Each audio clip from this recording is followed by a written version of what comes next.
What is up, guys? Today I have some very unexpected news, if you ask me. Actually, quite unexpected. And of course, in case you guys are interested in any specific part of this video, timestamps are down in the description below. So we're just gonna jump straight into the news. Yesterday, we had quite a bit of news regarding a few hidden projects, etc. And today we actually have another feature that is extremely highly interesting. But before we move on to anything else, we are going to talk about the Niantic, and I'm sure I'm pronouncing this incorrectly. It's from the creators of Pokemon Go that partnered up with Nintendo. We seem to be looking at something along the lines of AR glasses, and this would be a natural course of action. It only makes sense. Basically, John Hank tweeted, "Exciting to see the progress we've made to enable new kinds of devices that leverage our platform." And it seems to be showing something that looks like AR glasses with the word Niantic on the side. Now, this is very interesting, and this is very interesting because it's of course not much to go by, but it would be a natural evolution for the company, which announced a collaboration with Qualcomm in 2019. And if you guys remember, we actually got that reference design from Qualcomm a little while back, and these look awfully like those. Now, again, I could be completely off here. It's really not much to go by. I feel like we're having another HTC type situation here, but they do seem to look like those glasses from the Qualcomm reference design. And this would be exciting for a number of different reasons. If Niantic is working on their own version of AR glasses, we have a very bright future ahead of us, because Niantic, we know, are focused on allowing the greater amount of consumers to enter the AR space, partnering up with companies like Nintendo, releasing things like Pikmin Go and Pokemon Go. Now, I don't actually know if it's going to be called Pikmin Go, but I'm just going to call it that for now. So this only means to me, and a logical course of action is to make the AR glasses priced as a reasonable price for consumers, meaning we may be looking at a device that is available to the greater community, which is very, very exciting because currently not many of those exist. And a few of you were actually very disappointed about the glasses I was wearing not being AR glasses. Trust me, I was a little bit disappointed as well, but I knew what I was getting into. However, it seems that by the end of this year, we may just be getting AR glasses. I don't know if you guys remember, I mentioned I'm not sure if we're getting AR glasses by the end of this year. Well, now it sure seems like that might be so. Anyway, that's the first piece of information I have for you guys, and I think it's extremely, extremely exciting. Let me know what you think about it down in the comment section below.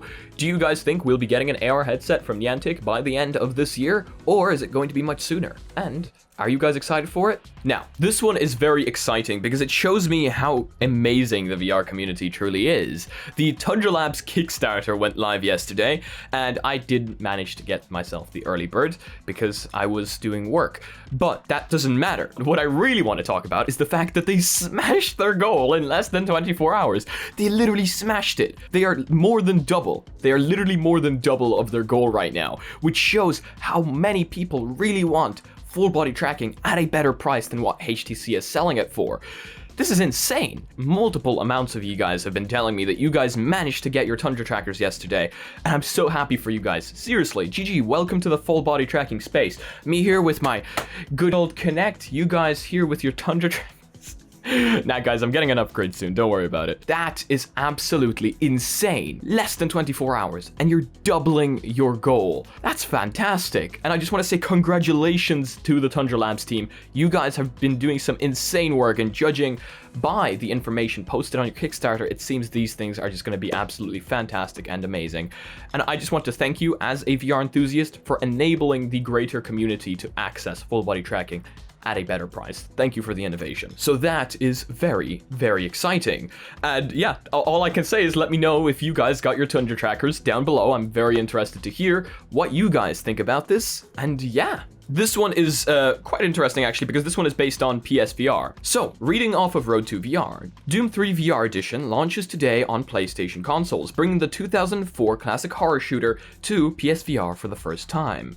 Now, this looks actually really damn nice, and I'm a huge fan of bringing classics to VR. A lot of you know that at this point because I've mentioned it a few times, especially with Team Beef working on porting classics to the Oculus Quest.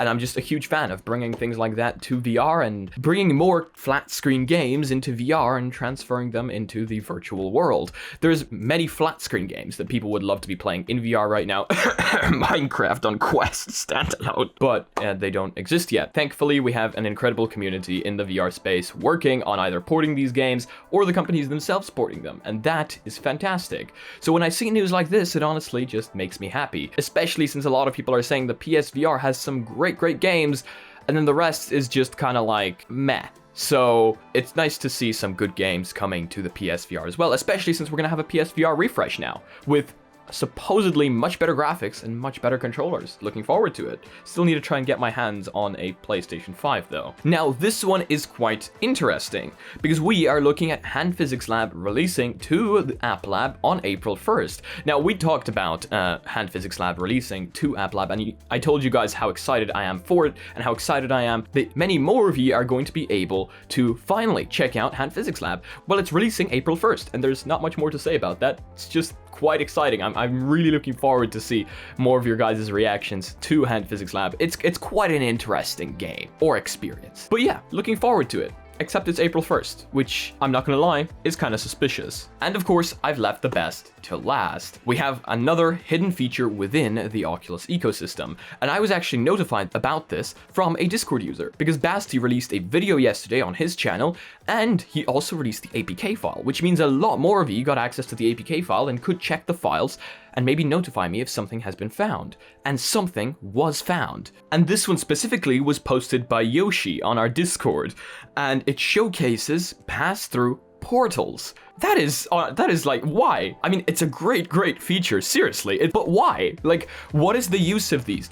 Unless you're planning on implementing some form of AR into the Quest, which could actually be the case, this is just really cool. I mean, it seems like a gimmick. I don't 100% know what they could use these features for, but oh my gosh, does this look cool. It's literally a portal spawning into the world, and you know what? Instead of talking about it, let's go check it out. And I am extremely happy to say that I have figured out what it's for, because when trying to set the portal for a second time, it tells me I already have a keyboard overlay set up. So this is clearly another feature meant at Infinite Desktop, but I also see a multitude of other possibilities that this could be used for, especially when it comes to AR. So, as you can see going over me right now, at first it asks you to select a space inside your pass-through world for you to be able to see through later on. And inside the Oculus recordings, this is actually much clearer. However, the problem is they turn purple because Oculus doesn't allow for pass-through recording. So when watching this, do keep in mind that it is actually white when you look through the headset. Well, black and white, just like it would be through normal pass-through. So as you can see here, later, after I played around with it for a little bit, I did actually set it up as my keyboard and my mouse, and you can see it working really well. So once this is implemented into Infinite Desktop, I can totally see this working really well. So yeah, turns out we do have news in regards to Infinite Desktop. It's just not from Oculus. It's hidden within their code. And we can see that they are, as a matter of fact, working on it really well. But the real potential only got unleashed while I was editing, because I realized that this could be used with Virtual Desktop. And that is where the fun really started. Seriously, you need to try this if you're a user of Virtual Desktop. Not gonna lie to you guys, I literally just found out how insane this works in Virtual Desktop. Like, I am actually in Virtual Desktop right now, speaking to you guys right now through the headset. This is incredible. Seriously, this is my new favorite productivity setup. That is amazing. Why did I not think of this earlier? So basically, this enables you to create your very own Infinite Desktop right now without having to wait for Oculus to release one. Because if you have Virtual Desktop and enable this, it's basically the same thing. You've got the keyboard overlay, you've got the mouse, you've got everything. Sure, Infinite Desktop is going to be within the headset, but this is a great alternative. Now do keep in mind, this next part was recorded before I tried it out, so this is me speculating. You guys saw that. It is so cool. It literally spawns a portal in the world. It's a pass-through portal. Like, why? If any of you guys have any ideas as to what this could possibly be used for, please let me know down in the comments section below, because as cool as it is, seriously, this is really cool. It really attacks my inner geek and my inner nerd on like cool random features that might not necessarily necessarily be useful, but they're there and they're cool. I currently have no idea, and even if I think about like future features that Oculus talked about, we've got Infinite Desktop and things like that, because you guys remember in Infinite Desktop you can see your real life hands on the mouse and the keyboard, so that it's much easier to type and much easier to move the mouse. Yep, that's now been pretty much confirmed. I recorded this before checking it out and trying it out, so yeah, that would make much more sense now. But it's cool, and I wanted to share it with you guys. And the more features we find like this, the more I'll be able to share with you guys. So I'm really excited to be looking through the code and checking out all these features and possibly finding something cool and interesting that maybe you guys would be interested in. Now, just to talk to you guys for literally like maybe just a minute, I want to say I joined the hash brown server. Apparently the people looking for the secret codes for the giveaways are called the hash browns now. And let me just say, the first line of the rules is just beautiful. I was sitting here laughing for like straight up 5 minutes. I don't know why. Like, maybe it's not even that funny, but it was hilarious. So yeah, I joined the hash browns now. Even though I'm not looking for the code, I'm just kind of hiding in the bushes, staring at them, looking for the code. But that's that. I literally just wanted to mention that. I thought it was funny. I thought it might put a smile on some of your guys' face, and that's that. Other than that, the link to the universal HTC facial tracker mount has been fixed. I'm so sorry for that, guys. It seems it was locked to my organization, so that's been unlocked now. Anyone can access it. I'm really sorry about that once again. You should be able to access it now. I've seen a few people access it and input their details, so that's cool. It works for any of you interested in that. If you guys liked the video, please leave a like. If you guys disliked it, I guess this button works too, but please tell me why down in the comment section below. If you guys are not yet part of the community, make sure to check out our Discord down below. Make sure to check out our Reddit. Post your spicy memes on there. Who knows, we might get back to doing meme reviews sometime soon. And if you guys would like to support the channel in any way, shape, or form, we've got sick mugs down below that boost your FPS by 300%. Check out mysticalstore.com and merch that doesn't put a huge ad on your body. Unfortunately, I don't even have access to my own merch because it's been shipped and then God knows where it went. So I bought more, and it's coming April 22nd. That's quite a while away. I'm gonna get exposed for buying my own merch now. So if you guys want to be notified about future content coming up on the channel daily, make sure to smack the subscribe button if you're here for, ding my bell, and see you again in the next video. Peace.